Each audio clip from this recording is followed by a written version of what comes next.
Deputy commissioner west Zulfiqar Ali Memon की सरबराही में डीसी ऑफिस में फायर सेफ्टी ऑडिट के हवाले से एक इंतहाई अहम और फैसला कुन इजलास मुनक्कद हुआ, जिसमें मंगूपेट टाउन के चेयरमैन हाजी नवाज अली बरोही ने शिरकत करते हुए फायर सेफ्टी इक़दामात पर वाज़ेह और दो टोक मौक़िफ़ इख्तियार किया। इजलास में मंगूपेर, औरंगी और मोमिनाबाद टाउन्स के सुपरिटेंडेंट इंजीनियर्स, इंतजामी अफसरान और मुतालिका इदारों के आला हुक्काम शरीक हुए, जबकि मंगूपेर टाउन के municipal commissioner Ahmed Yar, director administration Hafiz Mohammad Sheikh और फायर सेफ्टी ऑडिट के इंचार्ज गफ्फार जतुई भी इजलास में मौजूद थे।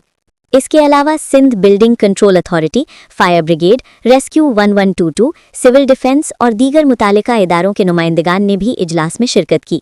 इजलास में हालिया गुल प्लाजा सानहे के तनाजुर में फायर सेफ्टी के निज़ाम का तफसीली जायजा लिया गया और फैसला किया गया कि तमाम बड़ी और बुलंद इमारतों की फायर सेफ्टी ऑडिट रिपोर्ट्स एक हफ्ते के अंदर चीफ सेक्रेटरी सिंध को जमा कराई जाएंगी। इस मौके पर मंगूपेट टाउन ने सबसे पहले रिपोर्ट जमा कराने की अज़्म का इजहार किया, जिसे इंतजामिया ने सराहा।